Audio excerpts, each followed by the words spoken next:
Assalamualaikum warahmatullahi wabarakatuh. Hari ini kita masih tetap di daerah Taman Ganjaran Trawas ya, Mas Arifin ya. Jadi untuk video kali ini kita melanjutkan lah, terus melanjutkan soalnya kisahnya sangat saya menginspirasi juga untuk lebih tahu, lebih mengenal itu tadi. Jadi dari cerita kemarin kita Gusmi, masalah Gusmi banyak sekali menginspirasi bagi saya juga dalam cerita-cerita itu yang Mas ceritakan. Jadi untuk kisah Gusmi yang selanjutnya itu saya ada pertanyaan yang lebih. Jadi saya mendengar Gusmi kan selalu komplek, tempat perjudian dan menurut sampean yang kayak gimana Mas? Cerita-cerita itu kan kita harus luruskan lah nih gampang. Jangan cuma sekedar di luar sana kan kadang-kadang dipenggal, diambil mentahan-mentahannya kan gitu kan. Kita kan harus paham dulu lah. Kan jangan asal bicara lah, ya kan? Asal meniru kan gitu kan. Menurut jenengan pertama yang paling dasar pulau mbak sampean bukan Gusmi. Nah iya, Nomor satu kan itu Mas. iya Pulau mbak sampean bukan Gusmi, tapi belum tentu dapat tugas ke komplek perjudian. Kan sudah jelas iya. saya sampean bukan Gusmi. Makanya apa yang dilakukan Gusmi jangan ditiru. Yang mestinya yang seperti itu. Karena kita tidak tahu loh Mas, apa yang dilakukan Gusmi itu tidak tahu. Hanya orang-orang dekat beliau yang tahu begitu. Cuman kalau sampean ingin meniru Gusmi, loh, bagaimana ketika Gusmi bersyariat agama Islam? Bagaimana Gusmi ketika mendawamkan wudhu, selalu sholat berjamaah, qiyamul lail tiap malam, dan memimpin qiyamul lail, sholat malam. Tapi kan kenapa kita hanya ingin meniru hal-hal yang tidak kita paham?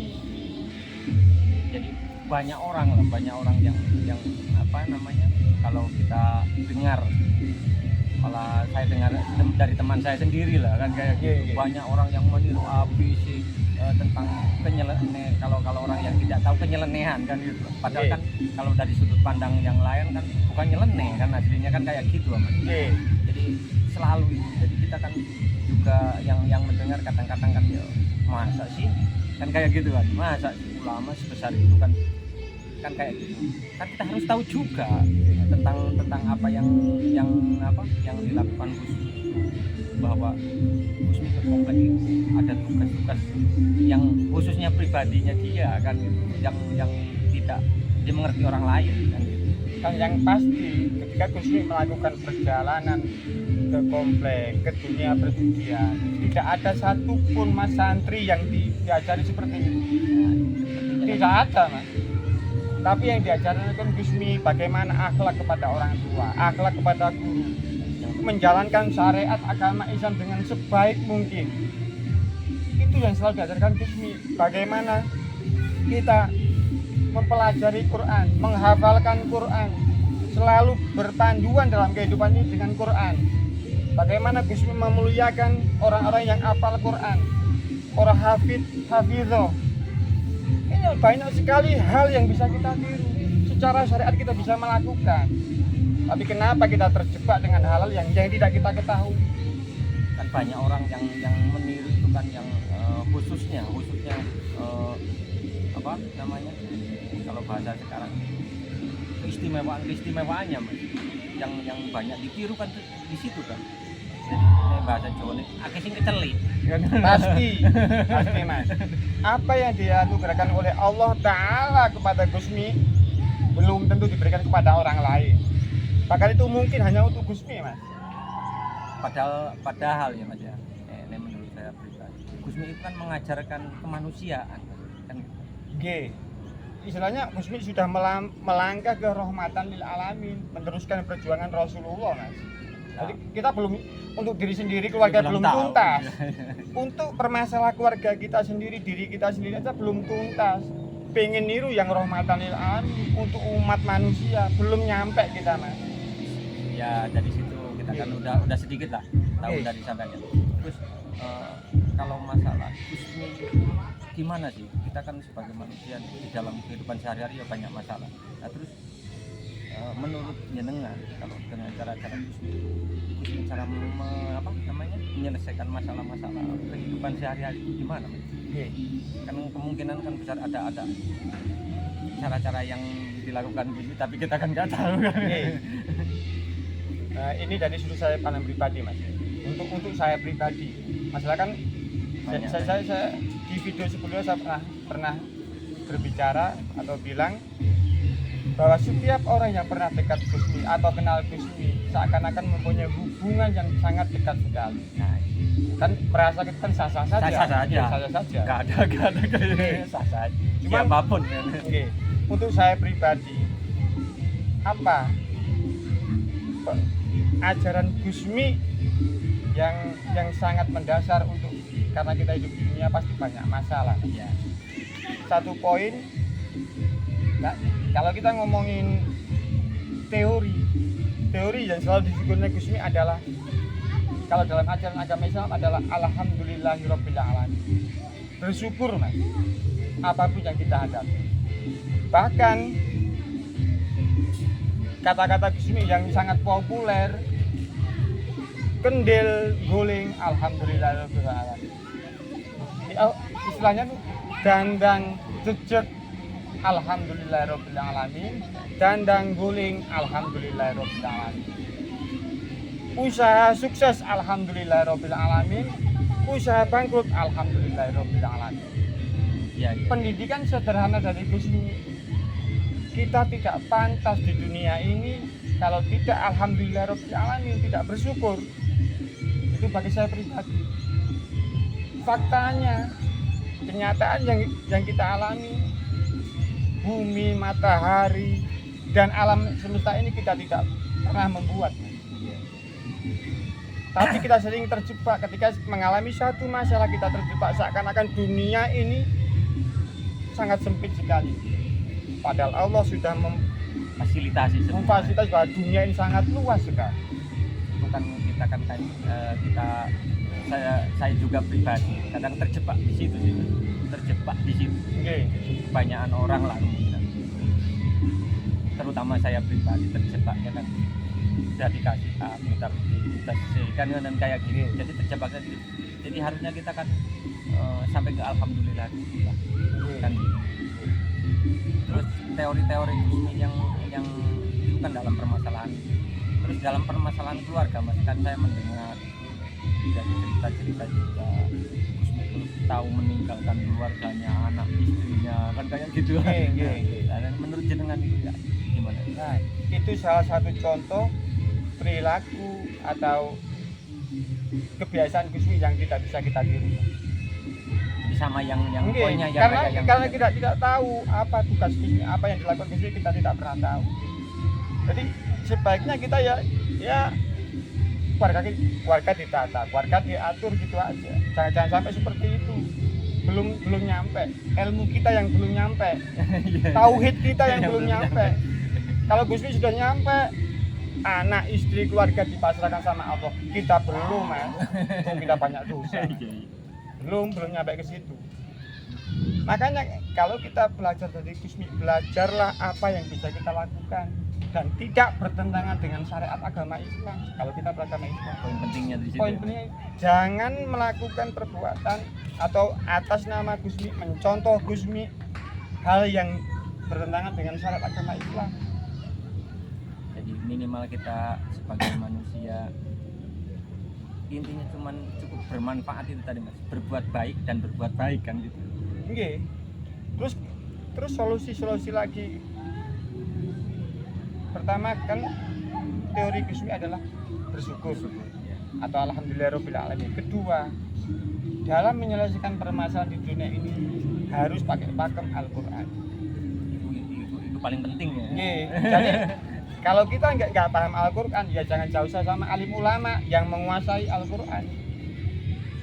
Jadi kalau kita bermasalah, ada masalah bukan bermasalah, kalau kita ada masalah itu kita harus, kalau tidak memahami dari Al-Quran itu tadi, minimal kita harus dekat sama para alim ulama. Para alim ulama, nggih. Jadi biar bisa nih, kalau kita kayak gini lah, bisa sharing kan gitu kan, bisa sharing, bisa saling apa, kita menanyakan gimana solusinya atau gimana lah, banyak sekali yang harus ini. Kalau sampean mengaku pengikut Gusmi atau mengikuti ajaran Gusmi, pasti sampean akan mendalami agama Islam dengan baik. Pasti kehidupan sampean tidak pernah jauh dari alim ulama. Pasti sampean baik sama orang tua sampean, keluarga sampean, pasti itu Mas Yang diajarkan ya. Tapi jangan meniru orang-orang yang aneh-aneh atas nama Gusmi, keluyuran di komplek, keluyuran di tempat perjudian. Jangan. Jadi kan yang perlu saya ketahui juga kan di situ kan, kita kadang-kadang terjebak hal-hal yang kayak gitu ya, tapi hal-hal yang teori Gusmi yang sangat-sangat sederhana aslinya, cuman malah kita jauhi kan gitu. Oke. Makanya Gusmi sampai mendirikan sebuah apa itu jamiah yang namanya Zikrul Wafili, yang di sini bermakna, mohon maaf kalau saya keliru dalam memaknai atau menafsirkan, Zikrul Wafili adalah zikirnya orang-orang yang lalai. Betapa mulia hatinya Gusmi, betapa luar biasa akhlak beliau atau adab beliau. Bahkan beliau mendirikan jamiah Zikrul Wafili, zikirnya orang-orang yang lalai. Bayangkan, zikirnya orang-orang yang lalai ya kalau ingat zikir Ya, kalau enggak ya. bagaimana ketaatan beliau pada para guru-gurunya alim ulama. Tapi banyak yang mencontoh hal-hal yang luar biasanya. tidak bisa Mas, Keceli. itu ketipu. Ya, Kalau saya mengikuti Gusmi, nomor satu, jangan jauh dari alim ulama. Saman harus punya adab ketika berhadapan dengan orang tua dan alim ulama. Saman harus menjalankan syariat agama Islam itu dengan sebaik mungkin. Jangan yang aneh-aneh. Jadi kita kan lebih memahami, lebih memaknai untuk bolok-bolokku ya, yang selalu bilang kita ini menjual atas nama inilah, jadi kayak sebenarnya kan kayak gitu. Jadi biar kita tahu yang yang kita harus tiru dari teori-teori Gusmi itu tentang kemanusiaan, ajaran-ajaran Gusmi, bukan keistimewaan. Bahkan untuk saya pribadi Mas, ajaran Gusmi yang sangat mengena kepada pribadi saya adalah jadilah dirimu sendiri. Dengan menjadi dirimu sendiri, kamu bisa menghamba kepada Tuhanmu dengan sebaik mungkin. Totalitas. Totalitas. Jangan ingin menjadi orang lain. Iya. Bayang-bayang boleh. Jadi masih banyak juga sih pertanyaannya yang saya ingin pertanyakan ke jenengan Mas, cuman ya kita sambung lain waktu aja, waktu kita terbatas lah. Ya, monggo. Kita bisa ngobrol-ngobrol lain waktu lagi untuk menanyakan yang tentang Gusmi. Banyak sekali cerita yang perlu kita ceritakan lagi supaya kita bisa dalam diri kita sendiri khususnya kan gitu, untuk kita sendiri, khususnya untuk kita sendiri bisa menirukan teori-teori Gusmi yang baik untuk kita memperbaiki diri kita. Jangan gopo, jangan terburu-buru ingin memperbaiki orang lain. Sama teman-teman melakukan atau ajaran dalam kehidupan sama, ajaran Gusmi dalam kehidupan sama sehari-hari, pasti untuk memperbaiki diri sama sendiri, bukan untuk orang lain Mas. Dulu kita mendapat tugas memperbaiki orang lain. Jadi intinya kan dari teori-teori itu minimal permasalahan kita lebih enteng lah. Insyaallah. Kalau masalah itu kan tetap ada lagi lah. Gitu. Paling sederhana tadi loh Mas ya. Satu, kita harus bersyukur menghadapi permasalahan di dunia ini. Kedua, kalau sebagai orang Islam berpeganglah kepada Al-Quran dan hadis. Kalau kita tidak paham ini, ya jangan jauh-jauh sama alim ulama. yang bisa Itu menerangkan aja. itu tadi. Ya. Itu Oke, aja. untuk video kali ini cukup sekian dulu. Assalamualaikum warahmatullahi wabarakatuh. Baik.